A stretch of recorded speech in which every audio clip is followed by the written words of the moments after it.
In the beginning there was nothing but the endless dark waters of none, the primordial ocean of chaos that existed before time itself.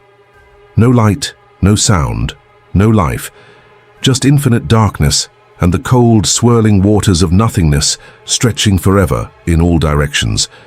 But deep within these waters something stirred. A consciousness awakened, a power so immense, so overwhelming, that it would bring order to chaos and create everything that would ever exist. This was Ra, the self-created god, the one who spoke his own name into existence and emerged from the waters of none on the first hill of creation, the Ben stone. When Ra opened his eyes for the first time, light exploded into the universe. The sun was born, and with it creation itself began. Ra stood alone on that primordial mound, the only island of solid ground in an infinite ocean of darkness. He was magnificent beyond description, a being of pure solar energy, radiating power and light from every part of his form.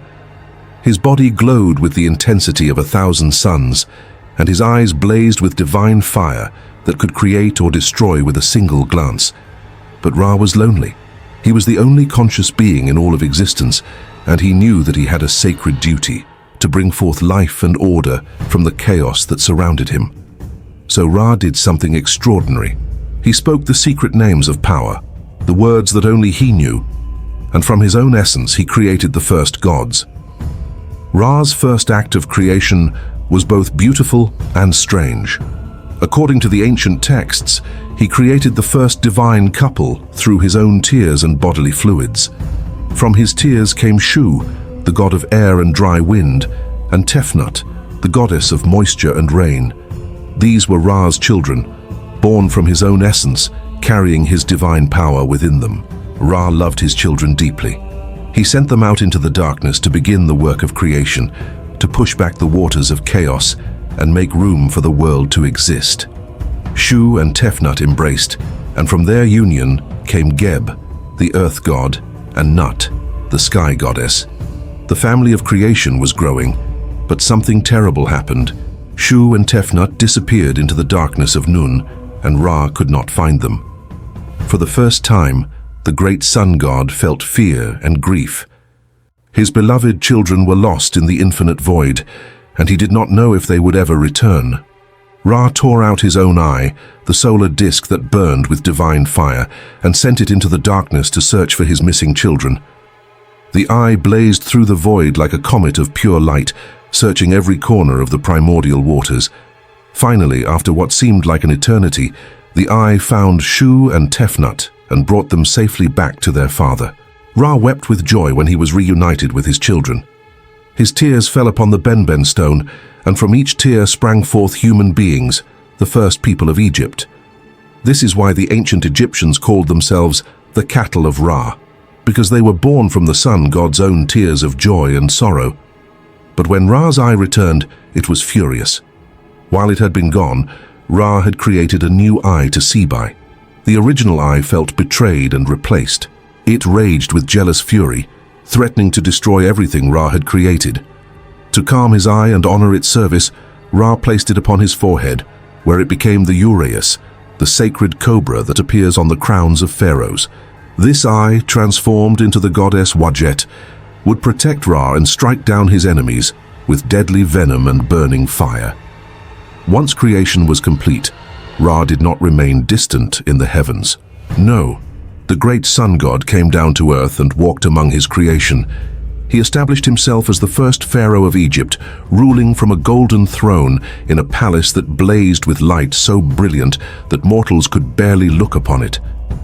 This was the golden age of Egypt, a time of perfect harmony when gods and humans lived together, when the Nile flooded perfectly every year, when crops grew abundantly, and when there was no disease, no war, no death from old age. Ra governed with wisdom and justice, and all of creation flourished under his benevolent rule. Every day, Ra performed the sacred duty that would define him for all eternity. He sailed across the sky in his solar barque, the Manjet, bringing light and life to the world. This was no ordinary boat. The Manjet was a vessel of pure divine power, crewed by the most powerful gods in the Egyptian pantheon. At the prow stood Horus the Elder, the falcon god, his sharp eyes scanning for danger. Beside him stood Thoth, the ibis-headed god of wisdom, who navigated the boat through the complex paths of the sky. Maat, the goddess of truth and cosmic order, stood at Ra's right hand, ensuring that the sun god's journey maintained the balance of the universe. And behind Ra stood Set, the god of storms and chaos, holding a spear ready to defend against any threat that dared approach the solar barque.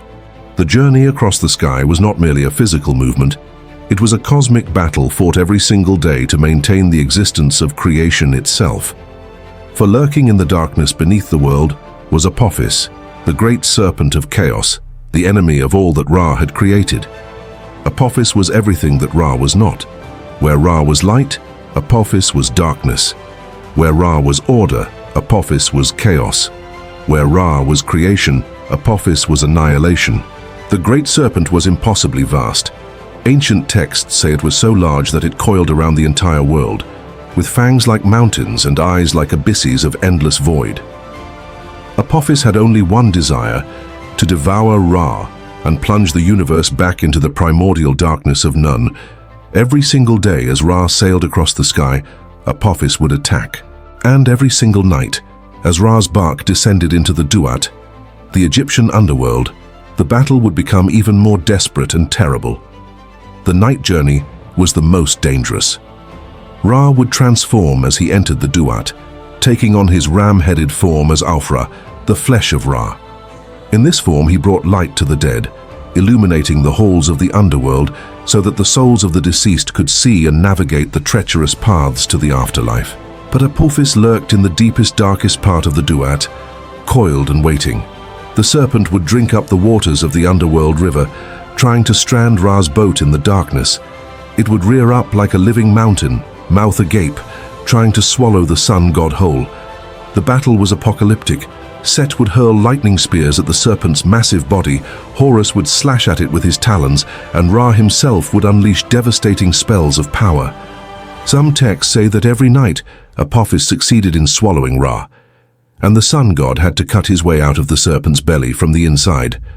Others say that the serpent was hypnotized by the magic of Isis and bound in chains, only to break free the next night to attack again. But the fundamental truth remained.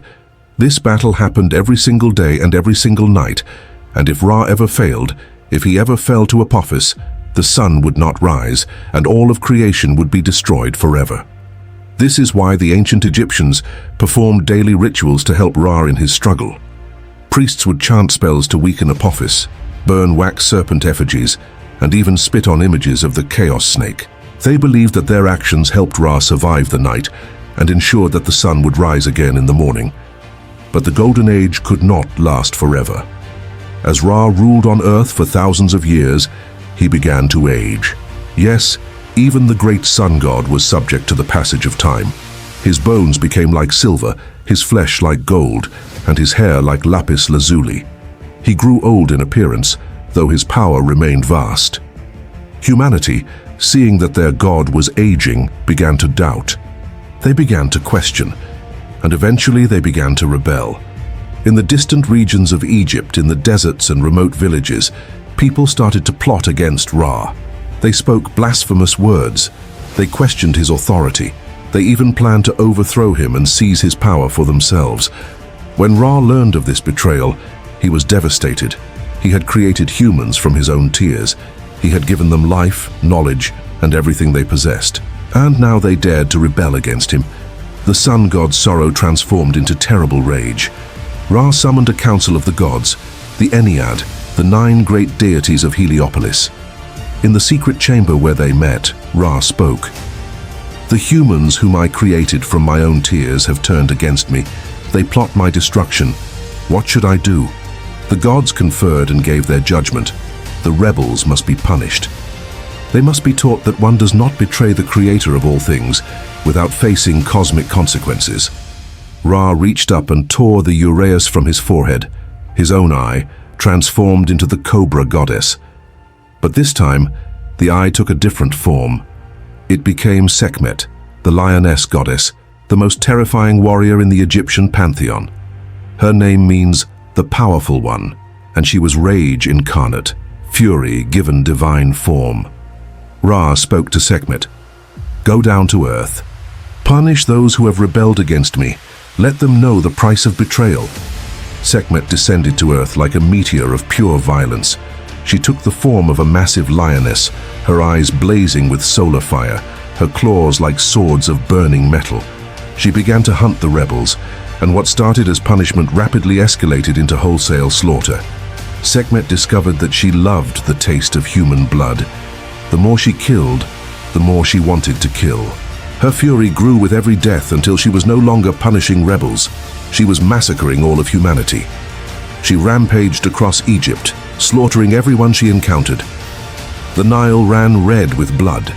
The screams of the dying filled the air. Sekhmet waded through rivers of gore, her jaws dripping with flesh, and she laughed with terrible joy at the carnage she was creating.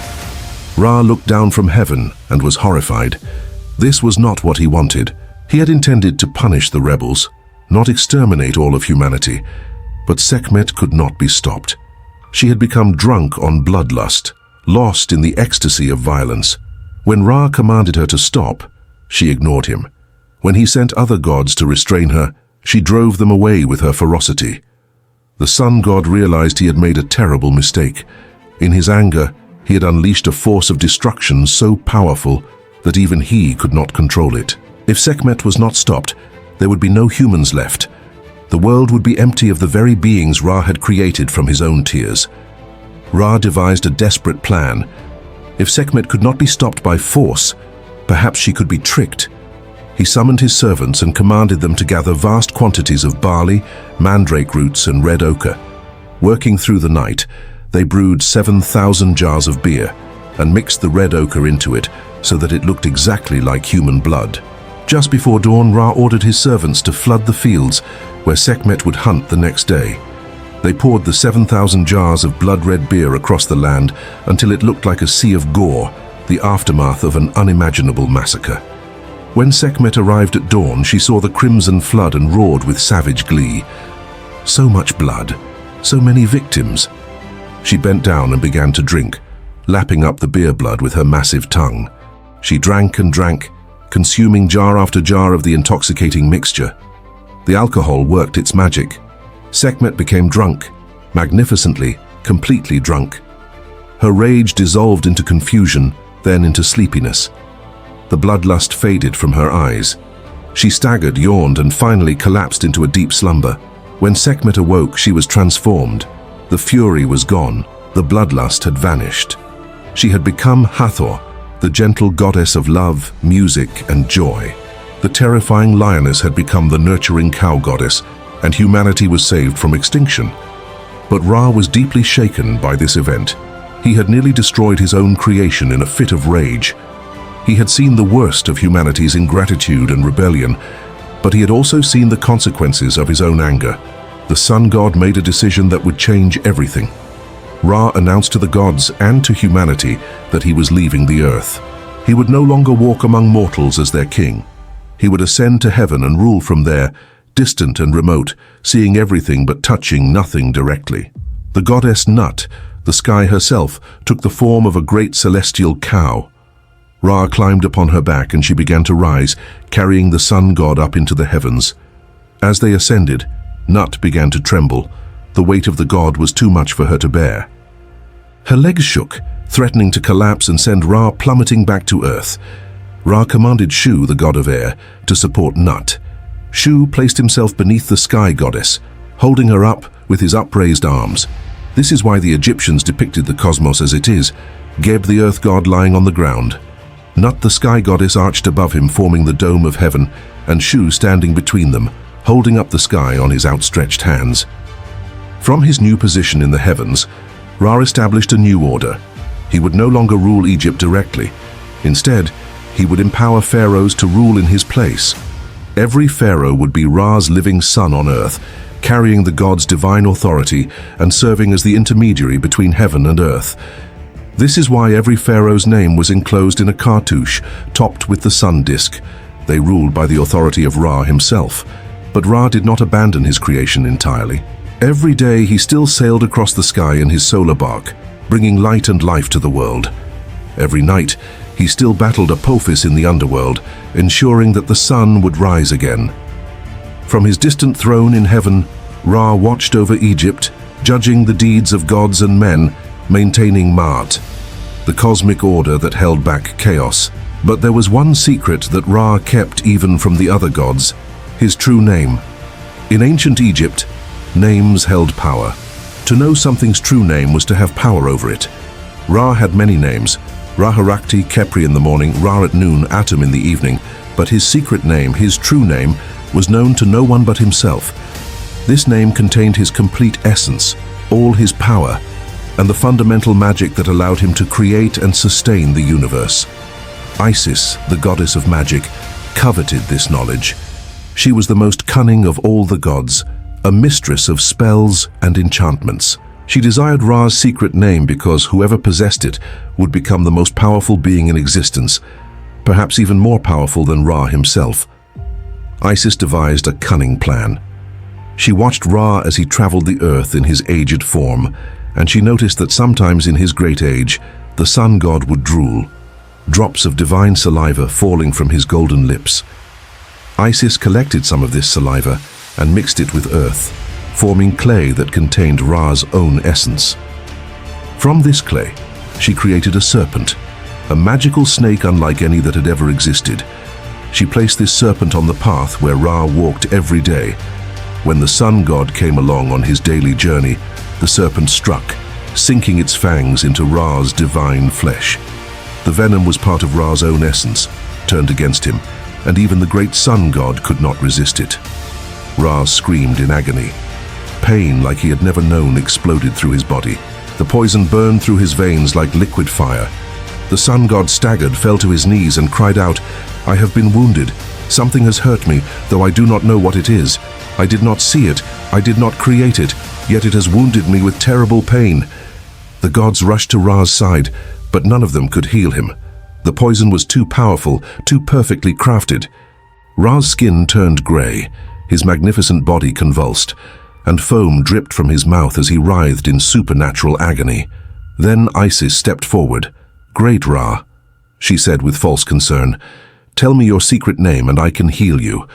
I am the mistress of magic and I can drive out any poison, but I must know your true name to craft the spell." Ra, though racked with pain, was not foolish. He recited a long list of his many names and titles, hoping to satisfy Isis. "I am the creator of heaven and earth. I am the maker of mountains. I am Khepri in the morning, Ra at noon, and Atum in the evening. I am the lord of the solar disk. I am the king of gods." But Isis shook her head. "These are not your true name, great Ra. Tell me your secret name or die from this poison that consumes you." The pain grew worse. Ra felt his strength fading. The poison was killing him, and if he died, the sun would never rise again. All of creation would be plunged into eternal darkness. Finally, in desperation, Ra leaned close to Isis and whispered his true name into her ear, a name so powerful that it cannot be written, cannot be spoken aloud, can barely even be thought.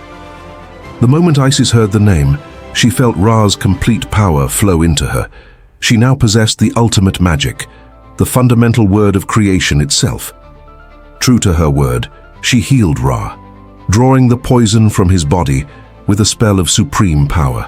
But from that day forward, the balance had shifted. Isis had become the most powerful magician in existence, possessing knowledge that even Ra wished she did not have.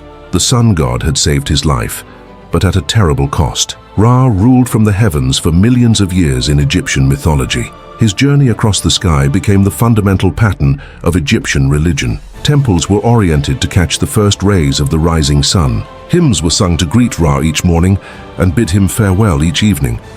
Pharaohs built solar temples and declared themselves sons of Ra.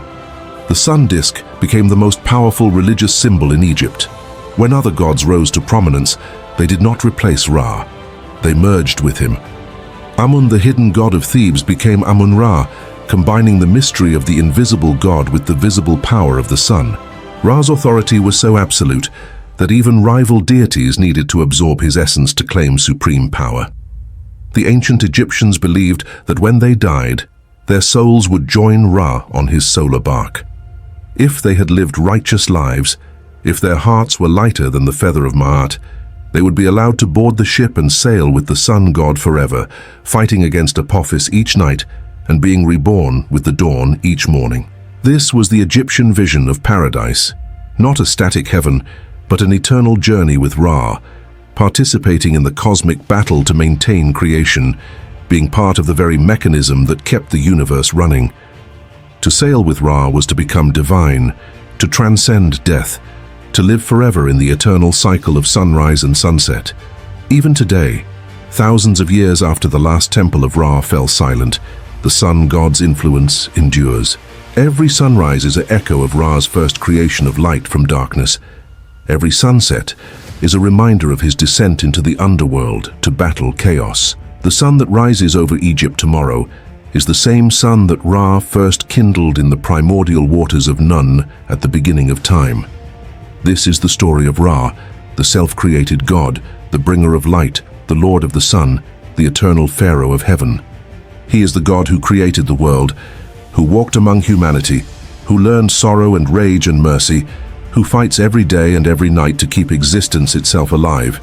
He is the beginning and the end, the dawn and the dusk, the eternal fire that burns at the heart of creation.